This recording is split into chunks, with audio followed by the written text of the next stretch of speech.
right, what is going on? What is going on? YouTube. We are reading Think and Grow Rich. Um, the title says chapter one, but this is really the introduction. So, um, this being the first video, background is what it is. I'm at work, but yeah, man, we got to get to reading this book.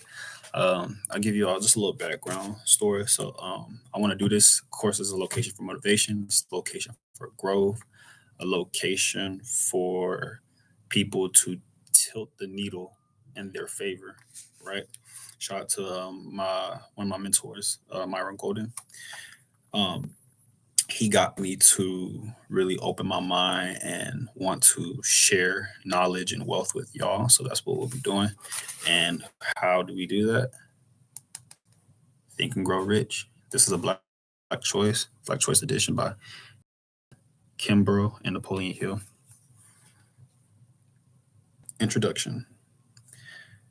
The noblest charity is to prevent a man from accepting charity, and the best alms is to show and enable a man to dispense with alms. Philosopher. All right, here we go. Black Americans who seek a way to abandon a can you still see me? Black Americans who seek a way to abandon a mediocre life and start on a grand highway to success. Here's your roadmap. This map is not new. It was developed just after the Civil War in the form of a lecture entitled Acres of Diamonds by a lawyer and newspaper editor named Russell H. Conwell. I'm going to upload that audio book to this channel as well. So if y'all want to hear that, y'all will be able to find it on this channel. All right. In 1881, Dr. Conwell also became a minister, and it was in this role that he developed his talk, which he delivered over some 8,000 times to audience across the country. These appearances earned him nearly $8 million in lecture fees, which he used to found Temple University in Philadelphia, Pennsylvania, to serve poor but deserving young men. Acres of Diamonds was a true story of a poor farmer who settled in Africa and spent years struggling to raise his crops. His lands was rocky and difficult to till. Disenfranchised with his circumstances, the farmer became increasingly fascinated by tales of easy wealth gained by men who searched for or discovered diamonds in the countryside. He too wanted to be rich. He grew tired of the endless labor and impulsively sold his farm to search for diamonds. For the rest of his life, he wandered in the vast African continent searching for the gleaming gems, but the great discovery always eluded him. Finally, in a fit of despondency, broken financially, spiritually, and emotionally, he threw himself in a river and drowned. Meanwhile, the man who had bought his farmland found a rather large and unusual stone in the stream that cut through his property. It turned out to be a diamond of enormous value. Stunned by his newfound wealth, the farmer discovered that his land was virtually covered in such stones. It was to become one of the world's richest diamond mines. Now, the first farmer had unknowingly owned acres of diamonds. He sold the property for practically nothing in order to look for riches elsewhere. If only he had taken the time to study and realize what diamonds look like in their rough state, he had first thoroughly explored the land he had owned, he would have found the riches he sought on the very land he had been living upon. What so profoundly affected Dr. Conwell and subsequently thousands of others who heard this lecture was the fact that each of us at any given moment is standing in the middle of his or her own acres of diamonds. If only we acquire the wisdom and patience to intelligently and effectively examine our circumstances and to explore the work in which we are now engaged, we usually will find that it contains the riches we seek, whether it be material, spiritual, or both. Before we go running off into what we think are greener pastures, let's make sure that our own is not just as green or perhaps even greener. Oftentimes, while we're looking at other pastures, other people are busy looking at ours. There's nothing more pitiful than the person who wastes his or her life wandering from one thing to another, like the improvident seeker of diamonds, forever looking for the pot of gold at the end of the rainbow and never staying with one thing long enough to find it. For no matter what your goal may be or whatever form your riches may take, you can be sure that your start on the road to its attainment can be found somewhere within your present surroundings. Men and women who have become outstanding at their work are those who view their endeavors as opportunities for growth and development. They are they have prepared themselves for the opportunities that surround them every day. James Brander Matthew, the 19th century writer, observed, "Unless a man has trained himself for his chance, the chance will only make him look ridiculous. A great occasion is worth to a man exactly what his preparation enables him to make of it." Preparation is key. It means becoming so good, so competent at what you're doing that you actually force the opportunity you seek to come your way, and come your way it will. Today, Black America stands in the spotlight. Strong winds, strong tides, strong minds, and strong destinies are gathering to sweep the race into new directions, new actions, and new possibilities. Opportunities abound. The world waits to judge our valuation of ourselves, to see our grasp for so many years. The door has now opened, and the freedom to walk through it is yours. But the freedom to do what? Freedom to define whatever you demand from life and whatever you expect to give life in return. Freedom is yours. You have the spiritual, legal, and social right to be or not to be. Only one out of every 17 human beings on earth is blessed with this freedom that so many seek to take for granted. To progress and find your way to success is the debt you owe to life. Freedom is yours. Though you may march in unison with your brother, each of you must step to your own cadence. You may reason together, but the product of that reasoning is a consortium of individual thought. You may love your fellow man, but you can neither breathe for him nor match the beat of his heart to your own. This book is about Black America and success, but the concepts that articulate are applicable to all who dwell on earth. Conscious power exists within the mind of everyone. Too often it goes unrecognized, but it is there. It is there to be developed and brought forth like the great oak born out of an acorn, or like the achiever who has risen above obstacles of purposelessness and low self esteem. Within you lies a power which, when properly grasped and directed, can lift an entire race out of the rut of mediocrity, poverty, and failure and onto the shores of fortune. The key words in this context are grasp and directed. Let me offer an illustration.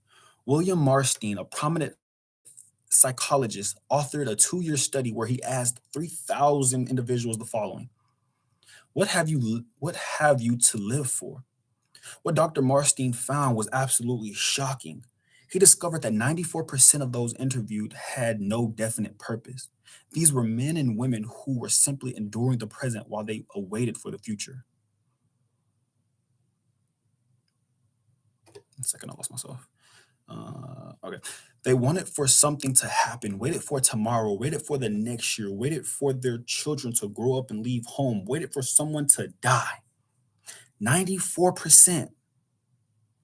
The overwhelming majority were men and women who were simply enduring the present while they waited for more favorable circumstances. This doesn't make sense when you're talking to free human beings who are living in the most exciting age of history of mankind. We should realize that the only time that exists is here and now. Yesterday is gone forever. Tomorrow never really comes. Those who wait for things to happen or for something to turn up never learn the rules of the most exciting and rewarding game on earth, the game of life. Thomas Huxley, a 19th century scientist and philosopher, noted the following: suppose it was perfectly certain that the life and fortune of each of us would someday depend upon our winning or losing a game of chess. Do you not think that we should all consider it to be our primary duty to learn at least the names of the pieces and how to position them on the chessboard?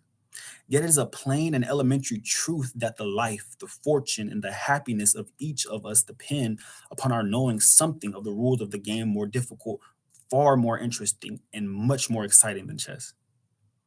Here's a game that has been played for untold ages. Each of us is one of two players in a game of his or her own. The chess board is our world. The pieces are the phenomenon of the universe. The rules are the games are what we call the laws of nature. Now, the player on the other side, our opponent, is hidden from us. We realize that his play is always fair, just, and patient. But we also learn to our cost that he never overlooks a mistake or makes the smallest allowance for ignorance. He cannot favor anyone, but everyone has the same opportunity to win. To the man who plays well, the highest stakes are paid with that sort of overflowing generosity with which the strong show delight and strength, and one who plays poorly is checkmate with haste but without remorse.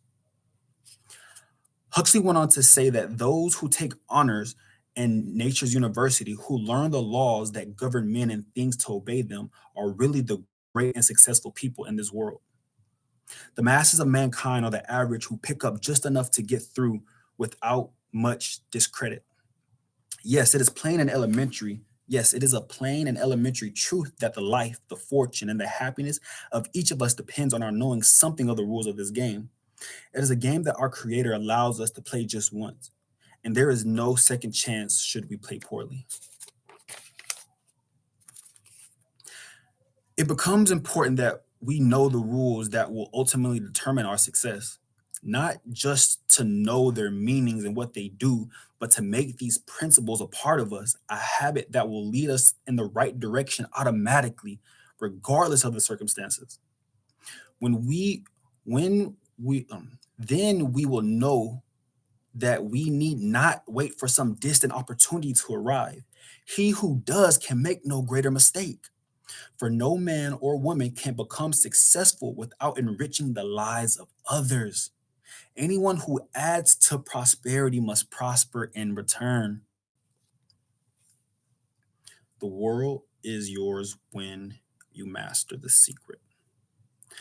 Napoleon Hill devoted his life to sharing the philosophy of individual achievement with millions of men and women born in poverty. Hill carved out a distinguished writing career, became a confidant of many of the most successful leaders of the 20th century, and served as an advisor to the Presidents Woodrow Wilson and Franklin D. Roosevelt.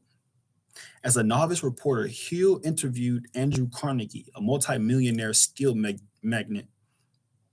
During their 3-hour meeting, Carnegie shared with Hill his grand idea to develop and organize the world's first philosophy of individual achievement.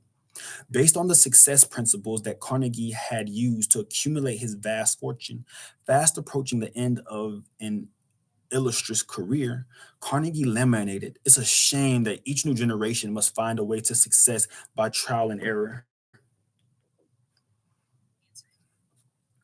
No. All right, sorry about that.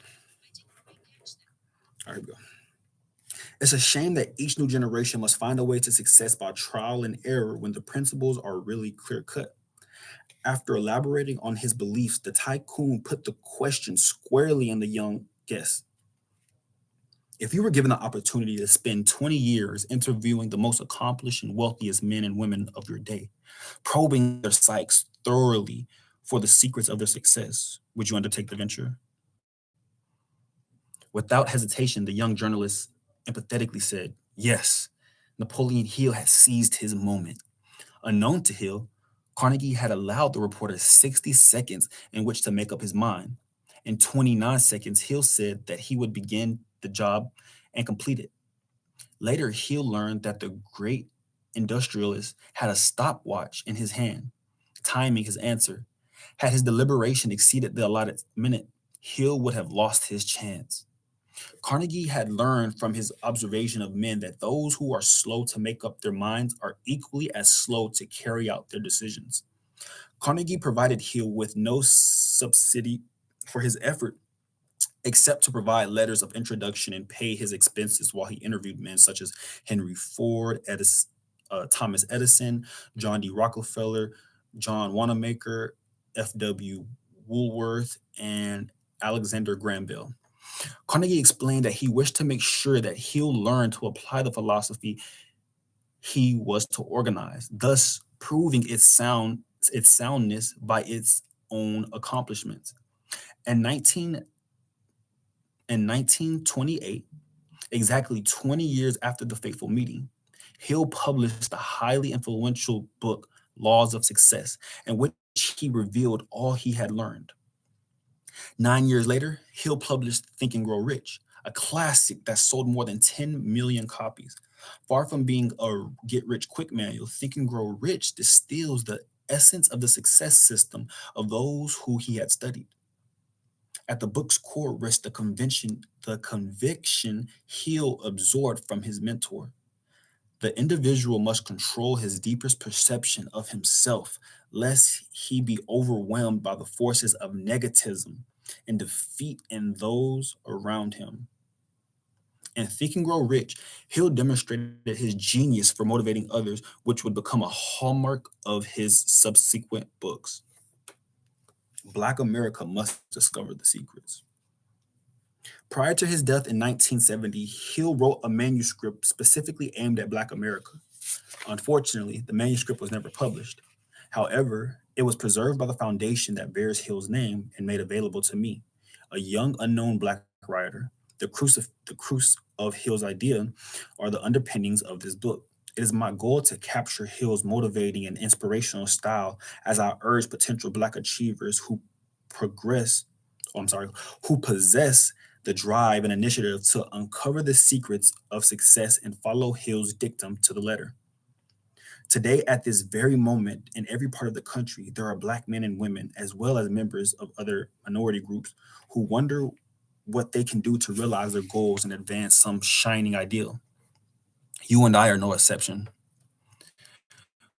We have the same opportunities that all possess, regardless of race, creed, or social class, to succeed or fail in a land of unlimited riches. Others before us have brought their desires and visions to the doorstep of reality. Whether we do so to and cross the threshold of achievement depends totally on one person, the one whom each of us sees in the mirror. Why do some men and women fail while others succeed? Why do some wallow in the mirror of poverty and backwardness while others enjoy success and prosperity? Why does one man living in a loving, caring home and another drag out a meager existence in a slum? And why is one man popular and respected and another disliked and ignored? This book will help clarify your thinking as you search for answers. Think and Grow Rich, a Black choice, began several years before I came upon Hill's unpublished work on success. The underlying theme was etched into my subconscious during my many years of research while interviewing dozens of the most powerful Black men and women in America. These high achievers offered me an opportunity to observe them at close range. I saw them reveal their traits, both good and bad. I discovered and analyzed their accomplishments and setbacks, their successes and failures. During my doctoral studies at the Northwestern University, I learned that much of what is believed about race and ethnicity is based on repetition rather than fact. It would be a life's work to disentangle the myths, misconceptions, and half truths that cloud the process of goal seeking as it pertains to the ethnic or Black experience in America. What is often viewed as a unique and peculiar experience turns out to be not so unique as once imagined. The great mindless idea of our time is that success is only attainable by those of the right color, right background, or class. Why does one man fail while another succeeds? This question is of tremendous concern to all mankind, especially those carving a tunnel of hope where no hope exists. Understanding Black America. Black America requires special understanding. It embraces more than 30 million men, women, and children, and is becoming increasingly younger and more concentrated in urban areas. While it shares many of the concerns so common to American society as a whole, a decent education, a worthwhile career, an opportunity to build or share in an enterprise for one's future, the rearing of a strong and healthy family, the retirement in comfort and dignity, Black America has its own special set of concerns, which exert a powerful influence in determining the quality of its life. For instance, there are concerns about schools that do not teach but graduate functional illiterates, about employment, homelessness, and the tens of thousands of Blacks who have never held a job, about the staggering increase of families headed by single women, about violent crimes where Blacks are both the principal victims as well as the perpetrators. But the idea of the monolithic Black America, if ever real, has become artificial since the Civil War, civil rights movements. While it implies a unified community that defies today's adversity, the images presented by it are both jarring and inconsistent. On one hand, as of this writing, the Cosby Show is top rated. Brian Gumbel and Oprah Winfrey are among the most respected hosts of morning network news and programs. And an ever growing number of Blacks have grasped the keys of power in particular fashion. Dr. Clifton Wharton, for instance, saw race as no burden as he assumed his rightful place to head the nation's largest private pension fund. General Colin Powell, who, like Hannibal and Henry Flipper, paragons who had gone before him, beat back the odds to become America's first soldier. All her life, Spelman College's Joanna Cole had to elbow her way to the table. Now she is a Black woman marked for greatness. Show me someone content with mediocrity, she says, and I'll show you someone destined for failure. And Ron Brown, a chairman of the National Democratic Party, is an agent of historic change. Throughout his life, he had to sidestep barriers constructed to defeat him. My goal, he says unapologetically, is to make it more difficult for people to say, but these men and women believe that life was meant to be more than a continuous struggle, a challenge to be met by working a little harder than was necessary, by carrying themselves one step further than was required, and by proving, if proof was still necessary, that the actualized power of the potential was greater than any measure of racism which sought to restrain them. According to the Bureau of Labor Statistics, the proportion of Black professionals and managers has doubled since 1960. Also, Black poverty, has officially measured by the Joint Center of Political Studies, has declined by nearly one half. Blacks as a whole has moved from a position of utter destitution in terms of wealth, education, and human rights to a place alongside their ethnic counterparts, though none have had to come from so far back to join the ranks. On the other hand, however, some applauding trends still cloud these gains. Consider the following facts. According to the US Census Bureau, the proportion of Black children born out of wedlock in 1989 was nearly 60%. More than half of the Black children are reared in fatherless homes. 31% of Black America lives in poverty. 45% of all Black children in the families with incomes below the poverty line. The Black unemployment rate is twice that of whites and Asians. For every Black earning $36,000, there are 12 Blacks living below the poverty line. The 8,000 or so Black Americans who lost their lives due to Black on Black violence in 1989 is equal to the number of Black servicemen killed in action during the entire Vietnam conflict, according to the Atlanta, Georgia and Constitution, Atlanta Journalism and Constitution. Black males, particularly, have edged precautiously close to becoming an endangered species. More than 40% of inmates in federal and state prisons are Black. There are more Black males in prison and correctional facilities than on college campuses. A Carnegie Foundation report states that the Black high school dropout rate is in many urban areas exceeds 40%. In some inner cities, the rate is more than 50%. The President's National Commission for Excellence in Education reported that 44% of Black 17-year-olds are functionally illiterate. And consider the findings of the University of Chicago study as it was submitted to the Government Agency for Public Policy Debate. By the year 2000, 70% of all Black men will be unemployed. 70% of all Black children will be born in a household without a male. And roughly 1/3 of all Blacks will be members of a permanent underclass. Add this to an explosion of drug abuse and swollen welfare rolls, and pretty soon the statistics become almost unmentionable. These conditions are both a waste of human potential and a drain on our national economy.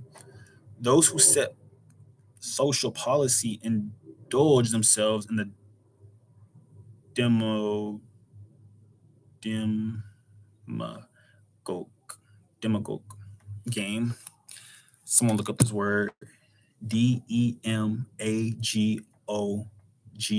Let's look it up and see what it says. Let's see. Pause. We got DEMAGOGIC.